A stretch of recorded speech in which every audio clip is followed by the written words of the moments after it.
Hello everyone, I'm Jim Habig, VP of Marketing here at LinkedIn. And welcome to the LinkedIn Collective Studio. We're coming to you live from the Cannes Lion International Festival of Creativity. So thank you for tuning in. Right now, the business world is changing quickly and dramatically. And it's not hard to see why. We've endured a global pandemic, we've witnessed unprecedented geopolitical and economic instability, and we're in the midst of a technological transformation that is changing and redefining how people work. The pandemic has accelerated changes that were already underway in B2B buyer behavior, requiring marketing leaders to change course just as quickly. Tasked with guiding brands, their customers, and their employees through this time of rapid change and uncertainty, B2B marketing leaders have a lot on their plates. But we're going to help you make some sense of it. We marketers are measurers by nature. We want to know if we're getting results, how we're tracking towards goals, and how to do everything we're doing just a little bit better, and then a little bit better than that. So it makes sense for us to apply these same principles to the practice of marketing itself, and not just the marketing that we're doing.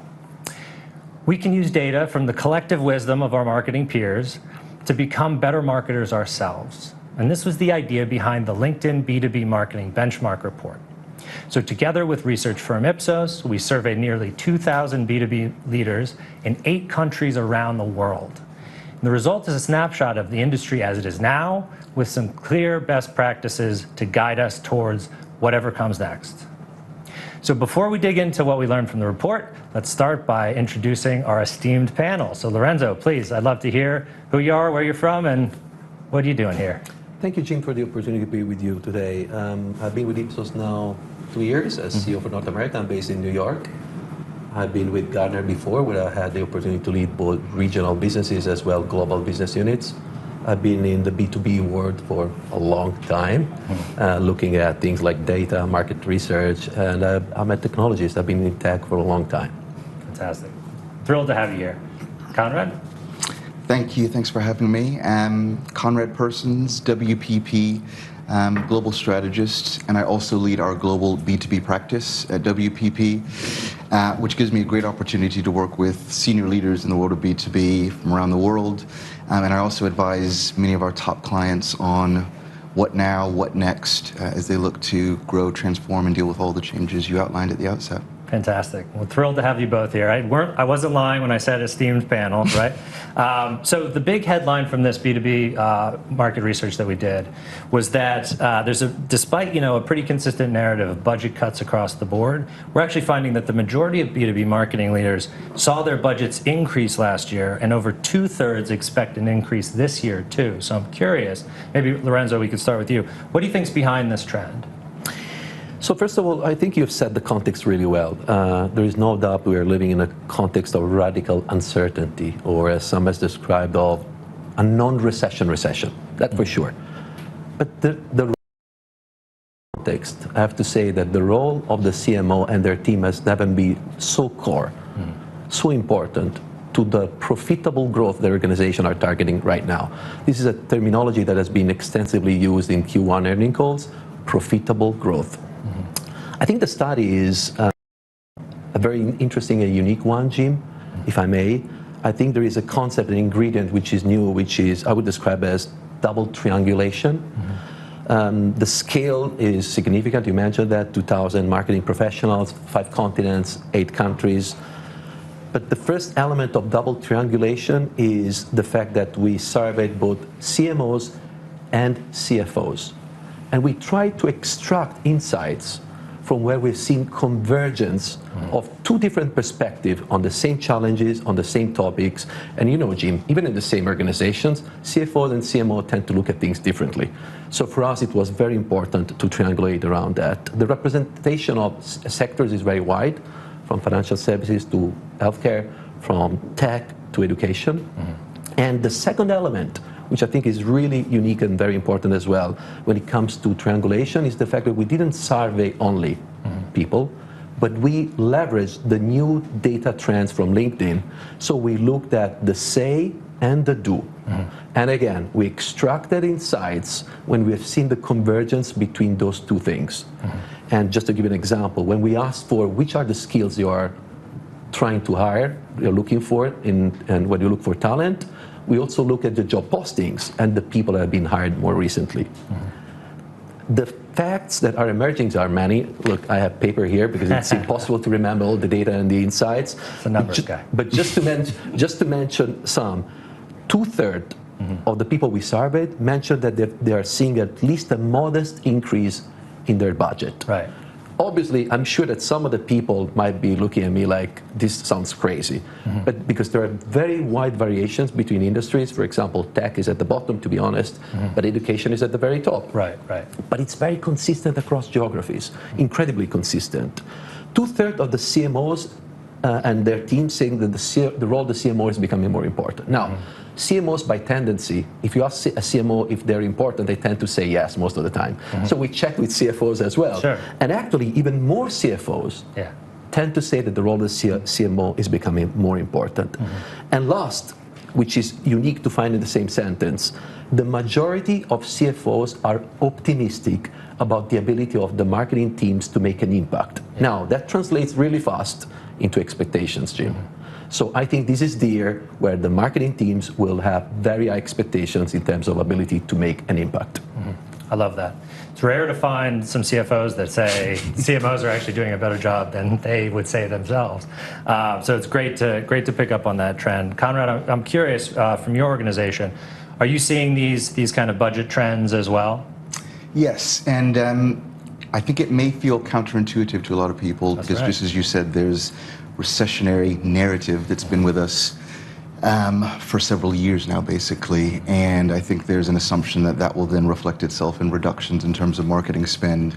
So I think there are a couple of things going on there that are interesting that I hear from our clients as well. Firstly, while those top-line figures may be increasing, it's the allocation of those resources within the whole marketing universe that's exceptionally interesting. So things that are perhaps harder to measure or more traditional or data-driven studies have proven to be less effective are being divested, as you'd expect. And there are new tranches of revenue and therefore new tranches of budget being allocated towards data, technology, obviously AI, which I'm sure we'll talk about many times over the course of this conversation as well. So that fact didn't surprise me, but it did start to confirm some of the anecdotal evidence that we've heard from many of our clients. I think another thing that's interesting in that space as well is that when we look at some of these trends, we look at some of the talent that needs to be acquired in order to take advantage of those trends. We look at the education that's required for that, et cetera. I think you'll see a flywheel just in terms of upskilling, creating more budgetary inflation as well. Yeah, it's fantastic. We're going to talk about skills a little bit more in a second as well. I did find fascinating in the report the two, to your point of sort of where the money is going, the two that were number one and number two were in-person events, vis-a-vis, and video. And I think that does point a way forward for our industry. And it's interesting to see some real consensus around those two tactics as being out ahead. So with great budget, though, comes great responsibility. So nearly half of our respondents say that they're under pressure to prove ROI in a shorter time, right? And this is a tricky one, especially considering the length and complexity of B2B buying cycles.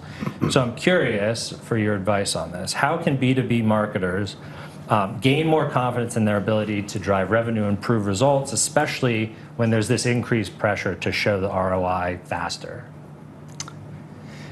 It's the Holy Grail. Yeah, right? It's a question that's on everyone's minds. I have to say, in speaking with senior leaders from B2B organizations over the last 6 to 12 months, I've been amazed at how frequently it's come up, the conversation of measurement. And I think it's interesting because that conversation has existed for some time, but I feel like it's been elevated to the C-suite more than I've seen it perhaps historically. Our colleagues at Wavemaker at WPP have been thinking about this a lot, as has the entire organization. And one bit of consensus I've got, and it's one of those questions where everyone has a different answer, but one bit of consensus has become quite clear is we don't see a single silver bullet in terms of a metric. Right. And so we talk to clients a lot about portfolio measurement, which ends up being a combination of several things. What's your big North Star goal? Typically going to be related to sales, obviously. That could be volume, it could be value. But then also, how do you start to think about things along the journey, and how do you weave the journey into that measurement framework as well? You mentioned the impact of B2B on short-term, but also long-term metrics. And as we think about demand creation and demand capture, but also in understanding what actually works and what doesn't, so you can make better budgetary decisions, we found it very helpful to start to think about the very specific KPIs you have at each of those stages of the journey. Some of those will be realized and payback immediately. Some of those will take some time to mature. Doesn't mean that one is more worthwhile than the other. And getting our clients to do it consistently and regularly, that's also another huge hurdle. Absolutely. Because a fantastic measurement framework applied once is not a fantastic measurement framework. It needs to be applied consistently. I talk about that all the time. It's all about consistency. You have to go in and have the same conversation over and over and build that trust with your cross-functional partners. And I love your idea of the there's no like silver bullet, there's no like hidden column where you just light that one up and bam, that answers all of our questions, right? I talk about it as sort of a mosaic. You have to put the mosaic together of all of your measurement. Lorenzo, any thoughts on this measurement topic? I know it came up a lot in the report. Yeah, so first of all, one of the things that emerged from the survey is that CMOs and their teams have been investing a lot in terms of developing their skills of being able to communicate to the rest of the organization with the language, which is the language of the CFOs and their teams. I think that's also part of why we've seen an increased level of trust between the two. They don't talk only about brand equity, they talk about how brand equity translates into the business KPIs that are in some cases specific to the industry they operate into, but they've become more proficient in being able to communicate about that as well. The other element, and we will talk about it, I think they're getting better in keeping the focus on what is the main thing that the organization is trying to achieve. Right now, as I mentioned before, it's not just about growth, but it's about profitable growth. Growth is a little bit more difficult than last year. People know that growing from the existing clients is more difficult, so there is a lot of focus, as you mentioned before, in terms of finding and acquiring new customers, for example. At least 70% of people mention that. So they're really targeting their investments and their focus where it matters for their organization. And I think that's part of the success in terms of showing the outcomes. Brand, this is counterintuitive, honestly, Gene, because in B2C, we hear a lot about brand equity and we hear a lot about investments in brand. It's growing really fast in B2B as well. Very, very fast. 63% of the people we surveyed say that are increasing their investment in B2B branding. That's not the usual data we see. Actually, something that I want to underline is that we've seen that in the past as well. So for example, during period of transition, like 2008, 2009, the financial crisis, we've seen some of the B2B companies that have been doubling down in investments on brand, and some didn't. And we've seen the difference on a long period or EBITDA trend in terms of who was emerging as more successful than others. And those were the companies that were investing more in brand and were investing more in innovation. I think these were two clear outcomes of that period of uncertainty. There is, in auto racing, there is a way to describe that. People say that drivers win in the turns. In the turns, right. We are in the turns right now. So that's the time where to invest and to gain a competitive advantage. Conrad, I'd love to get your reaction to that. How do you think about winning in the turns in B2B? Well, I think the evidence you've got there is fantastic, because it's, I think one of the reasons we're seeing some of these trends is that the industry and the CMOs that you mentioned before have gotten better at making the business case for this. But there's also been a lot more scrutiny in a positive sense in terms of who has done what when. And so when there have been those periods of turmoil, how have businesses responded and what have been the longitudinal effects of that a few years out. I think it's very good news generally for the world of B2B. I think that, again, in B2B, there's been quite a significant delta, especially in some verticals, in terms of brand investment. So there's a bit of catch up. You've also got highly competitive pressures in so many different B2B spaces, obviously, especially those in tech that we've seen. And I see a lot of this as being a push towards differentiation and a sense that whereas before functional and practical skills may have saved the day. As you get a bit more parity, as you get lower barriers to entry in many industries as well, the case for brand is just becoming stronger. And then that becomes a fantastic, lever to pull in a time when our hands are tied, generally. Makes a ton of sense. I want to underline something you both sort of hit on there, which is, measurement and sort of proving the ROI and making the case really is a communicative act as well. There is art to relaying the science. Absolutely. And I think that is key for organizations to keep that investment going so we can sort of lean into the turns. So great segue also to skills, which I'd love to talk about, because we did a whole package in the benchmark report on skills and what ones we want to see sort of burgeoning in the industry. So we've established that marketing leaders, especially CMOs, are devoting more energy to demonstrating B2B marketing impact, but they're also looking to improve their skills and the skills of their teams. So I'm curious, in your opinions, what skills should they be developing themselves, and what skills should they be looking to hire for or develop in their teams? Yeah. It's a really interesting one. There are a number of hard skills, obviously, but what strikes me as really interesting is something you've touched on a little bit in terms of some of the analysis. For me, it's stakeholder management. That's a really important one. One theme that we consistently hear from a lot of our clients is it's unbelievable the number of roles I have to take on. CMOs are saying, I'm chief revenue officer, I have to have more tech capabilities, make more tech buying decisions than ever before, data, people and culture, and on and on and on. And so just as there's been, I think, a nice push and uptick in terms of capabilities, in terms of speaking to CFOs, that's also going to need to extend to CTOs and CIOs and so on and so forth. So that ability to build a collective, not just in making the business case, but in driving transformation across all of these different functions, I think will be really important. And then, we will talk about tech skills, of course, as an element there, but I think those skills are so important because there's so much technology being thrown at CMOs at the moment, and it's very difficult, especially when you're being pushed to have first mover advantage, to be discerning about those decisions that you make. So knowing enough to know when to be aggressive, when to lay back, when to be a fast follower, etc. That sense of timing, which I think is built on a base of expertise and confidence, that also becomes, I think, really essential. And I think ultimately that feeds experience, which I think ultimately will continue to be a big differentiator for B2B brands. Absolutely. Lorenzo, any thoughts on this topic of skills as well? Well, Jim, I'll start from the obvious, which is when you look at the data, it's clear that independently from people that are reducing the spend, people that are increasing the spend, 80% very consistently, they're planning to spend more on AI, right? Sure. We are clearly at the peak of the hype right now, but only 45% of those people say that they know exactly what to do with that. So there is a significant gap between the intentions that people have to leverage AI because they know and they feel something has changed and there is more opportunities, but only less than a half of CMOs and their teams really know what that means.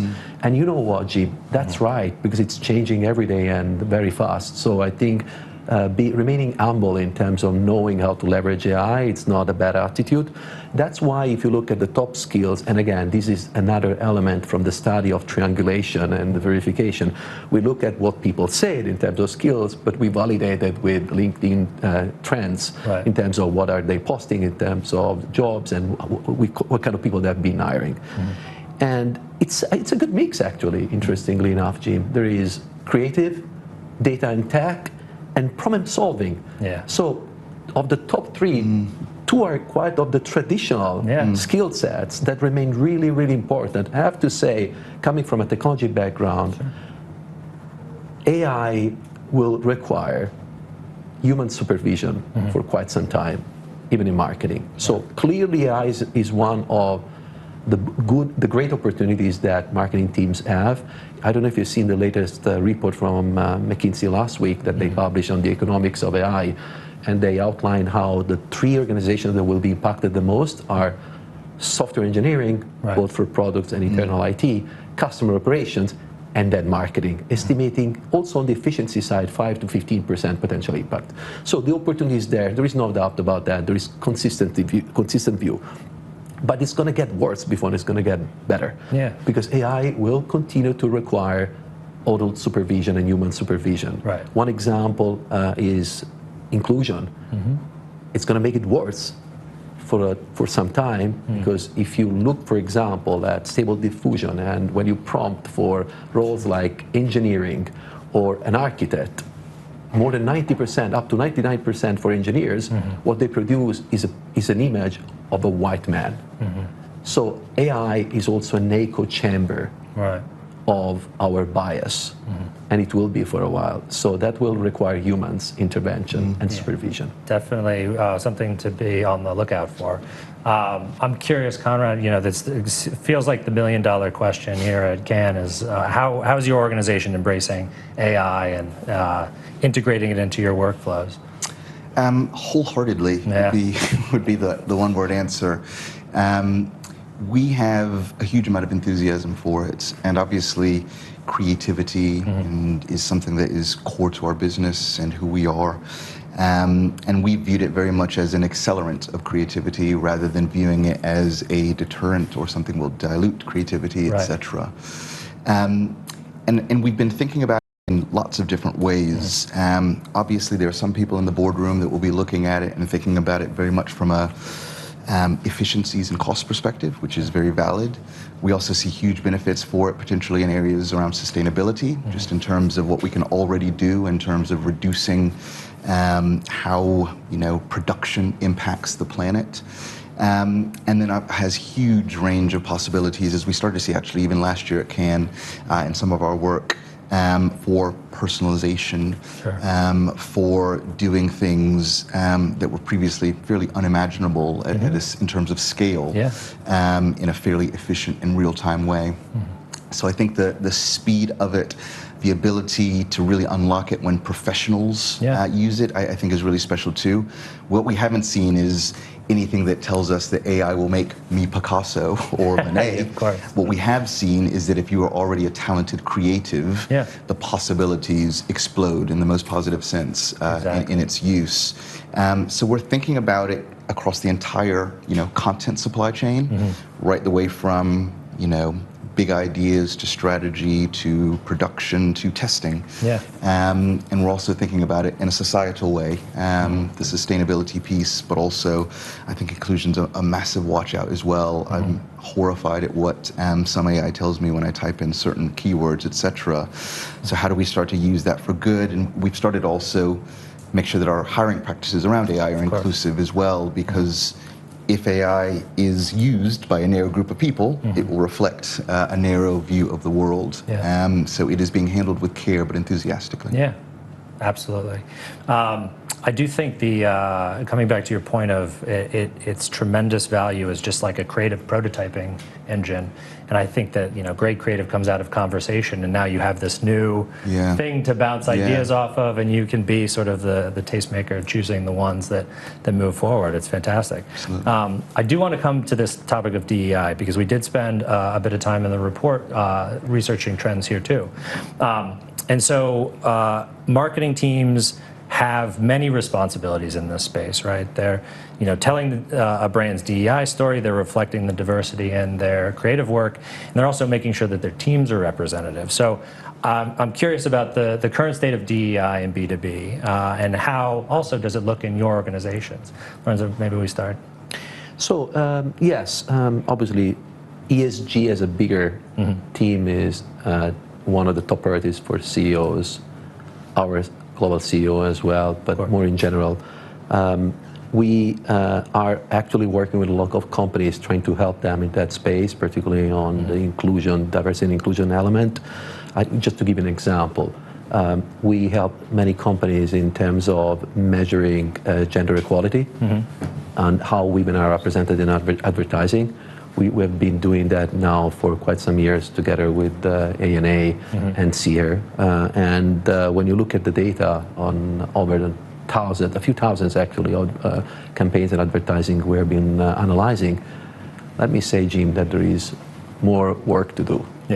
And it's fascinating because every time you look at the performance of advertising, when women are represented as they really are, the performance is significantly better. So the key message I want to share is that D&I in B2B marketing is not just a good thing to do, Sure. but it pays off. So connecting that back to the return on investment we're talking about, when you invest in D&I, you have higher return on investment. Yeah. We did find in the report there is a lot of enthusiasm and there's a desire amongst B2B marketing leaders to do more here. So Conrad, I think WPP seems to be at the forefront here. I'm curious, what advice do you have for B2B marketing leaders on how you decide what social issues to take a stand on? It's a great question, and just echoing what Lorenzo said, I mean, there's progress that's been made. We're very proud of what's happened at WPP.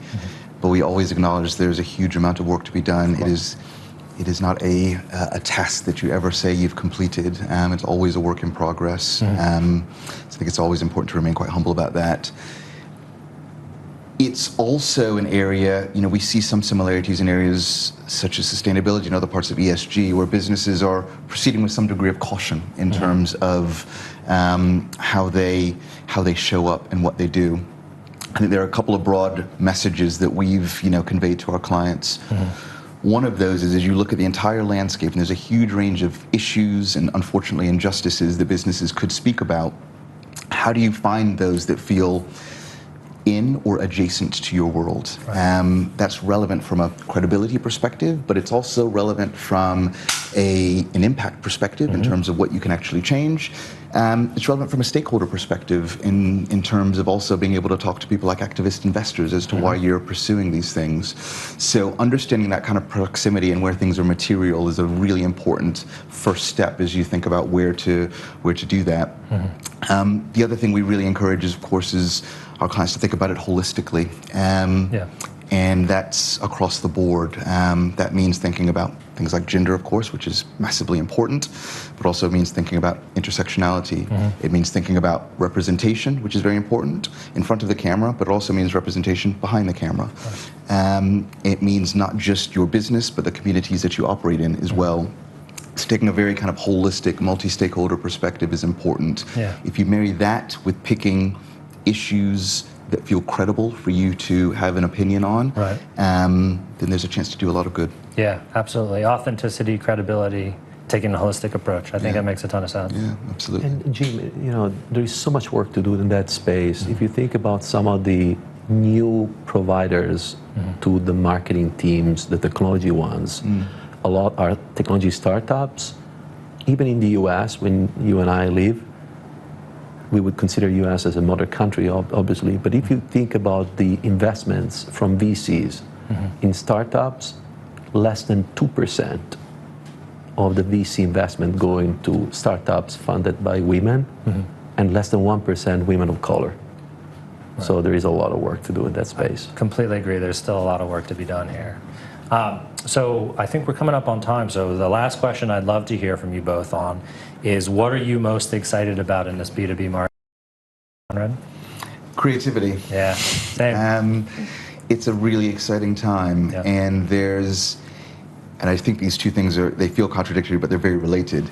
Both a time, I think, of greater risk-taking, but also a time of more pressure to make a great business case. And I think making a great business case helps you take more risks. I just think there's more openness to creativity. I think the blurring of channels between B2C and B2B across everything from social to influencer is hugely positive. I think inclusiveness is the more that's delivered on will drive more creativity. And it seems to be a place where a lot of the things we've talked about, data, generative AI, diversity of voices, all of those things express themselves as creativity. And when I say creativity, I don't just mean content, although that's an important part of it. I'm more about creative solutions as well, and problem solving, to go back to one of the skills that CMOs talked about. So I think it's really going to flourish in the years ahead. Fantastic. I totally agree. Lorenzo, how about you? I agree with all of that, but I have to balance that a little bit with the technology side. Yes, of course. I have to say that it's exciting times. If you think about what AI can bring into the equation, I think one of the main things is that AI can help to leverage the unstructured and structured data across a variety of sources, and that will create new opportunities with content creation as well, and the human creativity, the combination of the human creativity and the data and the technology will enable something that we have never seen before, which is personalization at a scale never seen before. Right, absolutely.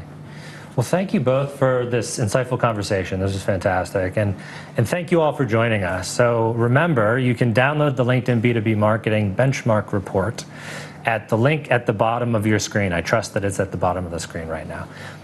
And join us at the same time tomorrow for our next live stream. And this is on prioritizing DEI in B2B organizations.